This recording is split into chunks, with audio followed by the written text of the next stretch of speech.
De los desayunos de 24 horas a María Paulina Araujo, penalista y catedrática universitaria. María Paulina, buenos días, bienvenida a nuestro programa. Janet, muy buenos días. Bueno, quisiera analizar junto a usted esta decisión que tomaron los asambleístas de no aprobar la incautación de bienes en casos de corrupción. Ellos presentan algunas objeciones. La principal, que esta decisión se estaba, digamos, integrando en el Código Penal sin considerar que antes haya sido condenado el acusado de corrupción. ¿Cómo ve usted esta decisión? Bueno, hay que decir que la incautación está vigente en la norma. No hacía falta ninguna reforma porque usted, dentro de las medidas cautelares reales, es decir, sobre los bienes de las personas que están siendo procesadas, tiene varios. Prohibición de enajenar bienes, secuestro de bienes y también tiene la incautación. Eso ya está vigente. Pero nos demuestra que si en la Asamblea están debatiendo si la pusieron o no lo pusieron, primero que desconocen lo que ya está aprobado en el Ecuador.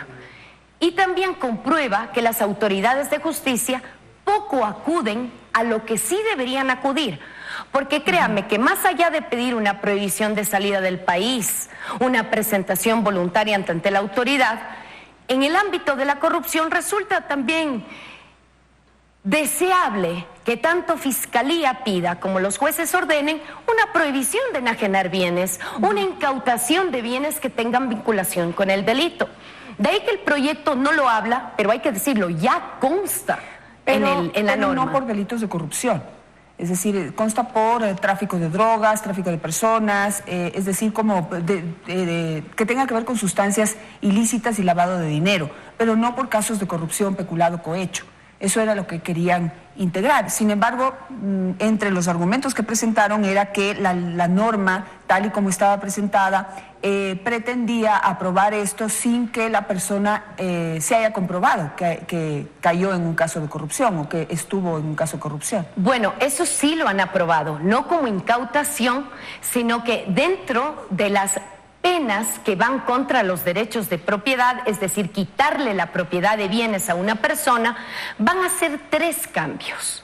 El primer cambio es que no solo se tenga que ver bienes de la persona que está siendo procesada, sino que también se tenga que ir a bienes que están en propiedad o están a nombre de terceros que han sido usados para que el responsable no responda con sus bienes, quiere eludir la justicia. Entonces sí se puede ir contra esos terceros que han adquirido los bienes justamente para pretender ayudar a los delincuentes a dejar en la impunidad. Primer cambio, que sería un comiso pero con condena. Lo que le estáis diciendo, ir a bienes de terceras personas, requiere comiso con condena. Es decir, exista una sentencia condenatoria ejecutoriada en contra de los responsables. Segundo cambio, en la misma línea de un comiso con condena, y ahí empiezan a saltar las alarmas, nos da un listado de delitos que este comiso con condena permitirá ir sobre los bienes de los condenados, pero no solo los bienes relacionados al delito, sino que puede ser que esos bienes sean insuficientes, entonces se pretende acudir a otros bienes que nada tendrán que ver con la conducta delictiva, pero que sí podrán ser comisados. Es decir, el Estado tome la propiedad de esos bienes. Pero en el listado de delitos que va a caber este comiso, no está, por ejemplo, el tráfico de influencias. Ya. Una vez más, dejan afuera una de las conductas que más constatamos como corruptas. Tráfico de influencias, ¿qué es? Dar contratos inobservando la normativa. En un idioma bastante coloquial, dar contratos a dedo. Lo dejan afuera. Y luego la tercera figura la titulan comiso sin condena. Es decir, que se pueda quitar la propiedad de los bienes de las personas que están siendo investigadas por delitos sin esperar a una sentencia. Pero, ¿qué requisitos le pone? Primero, que se haya dictado un auto de llamamiento a juicio. Segundo, que la persona no se haya presentado por más de 2 veces a la audiencia de juzgamiento. Y tercero, que esté prófuga.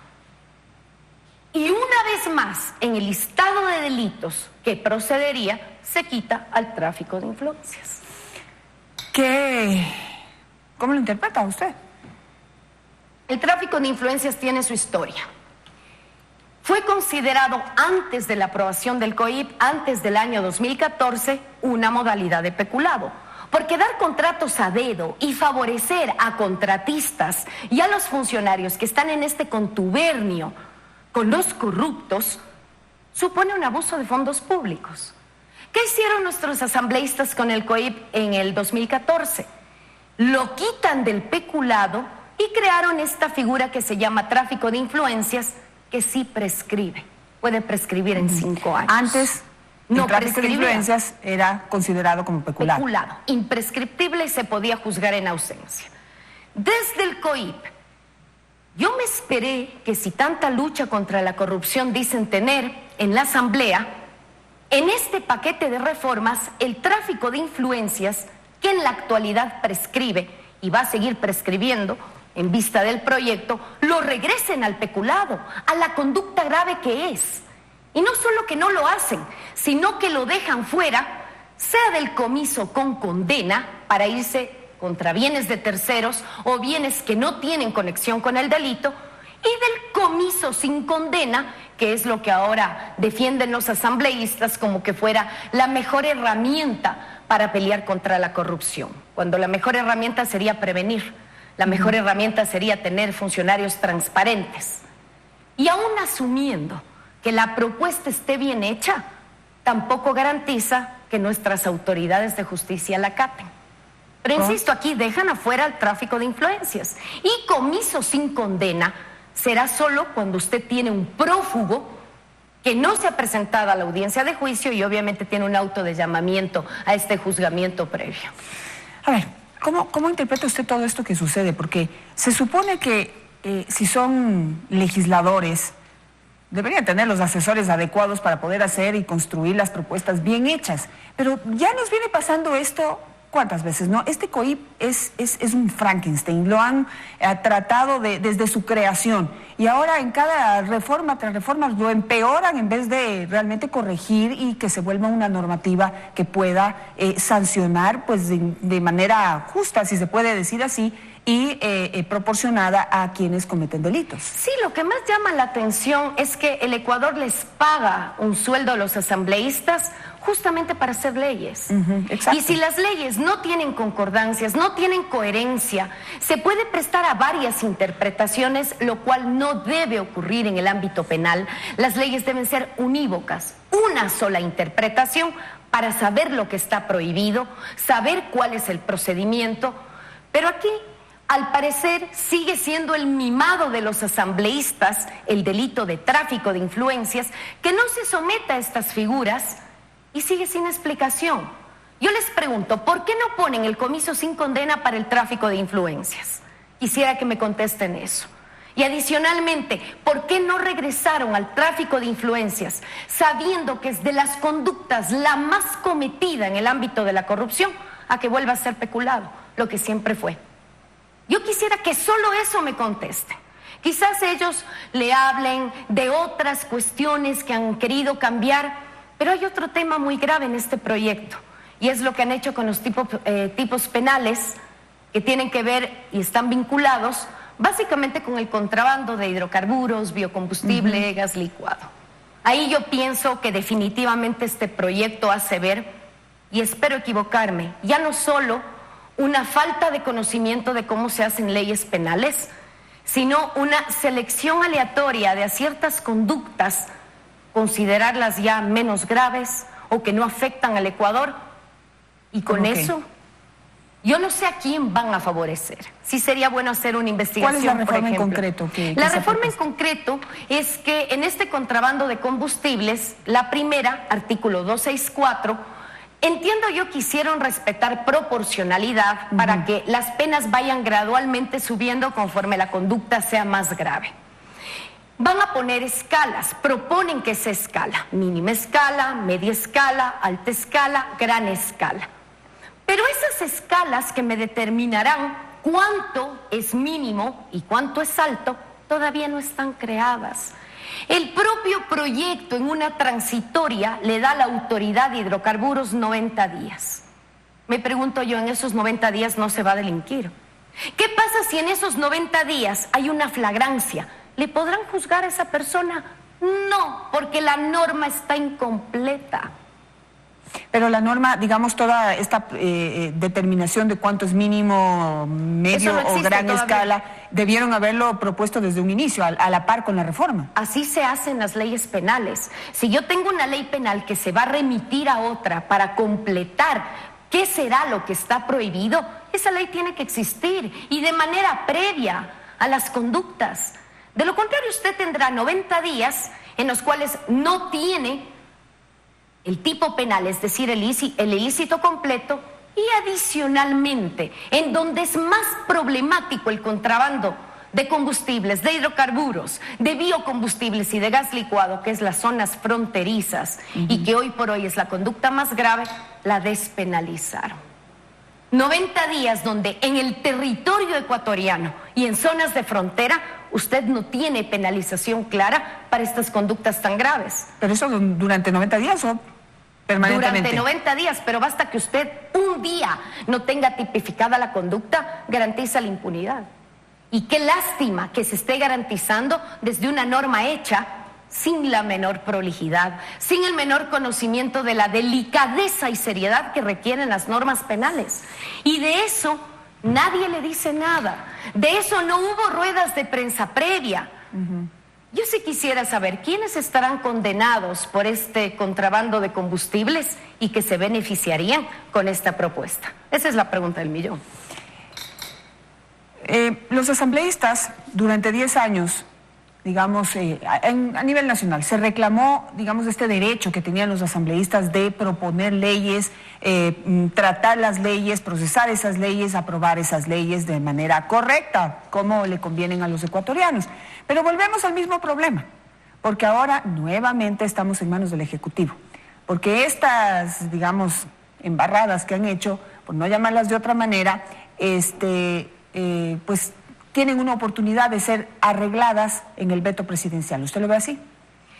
Esperemos, porque si bien se esperaba un buen proyecto, porque el proyecto de reformas al COIP lleva gestándose varios años. Han tratado de recoger muchas propuestas que se ha dado de cambio, han tomado las que han querido, pero aún asumiendo que el Ejecutivo cumpla su rol de colegislador, es decir, corrija falencias que puedan tener este proyecto, vuelvo a lo mismo y es mi preocupación. Aún con una norma bien hecha, mientras usted no tenga fiscales y jueces que estén dispuestos, primero a observarla y segundo, a trabajar en beneficio del país para demostrar que no se va a seguir tolerando la corrupción, que desde un inicio de un proceso penal se van a tomar las decisiones adecuadas, prontas, oportunas, estratégicas. Caso contrario, llegaremos a procesados con brazalete que luego le dejan entregando a la autoridad y huyen, o procesados que saben a tiempo qué hacer, se van del país o simple y llanamente ya colocan sus bienes a nombre de terceros, los empiezan a donar y saben muy bien cómo evadir la justicia. ¿Qué es lo que debería, digamos, integrar este veto, si es que es allí en donde está la última oportunidad que hay para poder hacer una ley bien hecha o medianamente bien hecha? Bueno, por ejemplo, en esta situación que sí era importante que el tráfico de influencias, dar contratos a dedo, que lo constatamos los ecuatorianos todos los días que sale a la luz, y espero que no se siga dando en la actualidad, tenía que regresar a ser peculado. Ya no lo hicieron, el veto tampoco va a poder pronunciarse en algo que ni siquiera consta en el texto. Pero de lo que consta, sí se hace una llamada al presidente de la República, haga un análisis técnico de la norma penal, que haya concordancias, que cuando entre en vigencia no favorezca a ningún delincuente, que favorezca al país. Todavía tiene la oportunidad en estos 30 días para pronunciarse. Y le insisto, no desde un punto de vista político, no ganar réditos de apoyo o no de ciertos grupos. Piensa en el país, piensa en la eficiencia de la administración pública, que es la que se ve menoscabada con todas estas conductas traducidas en actos y omisiones que también configuran la corrupción pública. Lo que se ha dicho desde, digamos, ciertos sectores del Ejecutivo es que también podría incluirla dentro de la ley de extinción de dominio, es decir, esta posibilidad de que se puedan incautar los bienes por corrupción, por casos de corrupción. ¿Es así? ¿Tendría concordancia que vaya esta normativa o esta posibilidad a la ley de extinción de dominio? Puede, pero le vuelvo a insistir, las medidas cautelares reales en donde está la incautación puede ser aplicada a cualquier delito, a delitos de corrupción, a delitos contra la propiedad como hurto, robos, asesinatos, femicidios, sicariatos. Pero parece que no está claro eso, porque ha sido un punto de discusión álgido, ¿no? La posibilidad o la necesidad de que diga en el COIP corrupción. O sea, de que los delitos por corrupción, cohecho, peculado también puedan ser causa de incautación de bienes y no solamente los de sustancias ilícitas o tráfico de personas. Claro, lo que fuera muy interesante es que la incautación, como es medida cautelar, solo se la puede ordenar una vez que se abre un proceso penal. Mientras hay una investigación previa, no hay posibilidad de medidas cautelares. Eso también hubiese sido interesante que para ciertos delitos, en todo caso pongan como son sobre los bienes y no sobre las personas, abran esa posibilidad. Pero la norma es clara. Que no sea aplicada hoy por los órganos de justicia no quiere decir que la norma tenga ese vacío. Si hay algo claro es que la incautación ha sido y está vigente como medida cautelar. Que no hayan acudido a ella, que en fiscalía se demoren en iniciar los procesos penales, a pesar de tener indicios en donde ya con una formulación de cargos pueden tomar estas medidas. Usted ve, el problema no es normativo, el problema es práctico, de una justicia que tampoco converge en inteligenciarse, en conocer lo que sí está vigente para aplicarlo, y también en una asamblea que nos sigue dejando cabos flojos. Y de esto, insisto, nadie responde. Y eso es lo que duele. Señores asambleístas, todo el Ecuador les paga para legislar, y legislar bien. No legislar con ciertas dedicatorias, porque conozco cómo se formó el primer Código Orgánico Integral Penal, cómo se van dando las reformas, y a veces no creo que es desconocimiento, sino que hay ciertas dedicatorias hacia qué delitos dejo fuera, qué delitos incorporo, y yo pienso que si el Ecuador sigue tolerando y no nos involucramos en un debate serio de leer el proyecto, comparar con la normativa vigente, comparar en cómo el Ecuador se ha manejado en temas de códigos penales y tratamiento jurídico de la corrupción, eso es algo que nos interesa a todos. Así es. Porque no afrontar la corrupción es robar a todos y cada uno de los ecuatorianos. Robarnos a nosotros mismos. Exactamente. Me voy a quedar con esa pregunta, esas preguntas que usted acaba de hacer planteadas, y esperamos en los próximos días, en estos 2 días de entrevistas que tengo yo, poder tener a alguno de los asambleístas aquí que pueda responder a las preguntas que ha hecho María Paulina Araujo.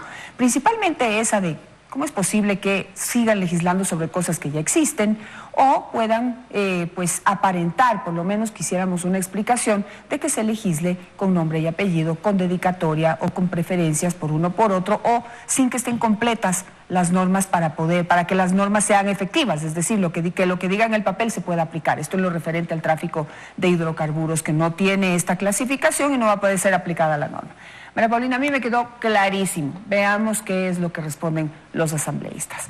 Al regresar del corte nos acompañará el presidente del Puerto de Manta, Roberto Salazar, quien ejercerá su derecho a la réplica tras las declaraciones en este espacio de la presidenta de la Cámara de Comercio de Manta, Lucía Fernández. Ya volvemos, quédese en Teleamazonas.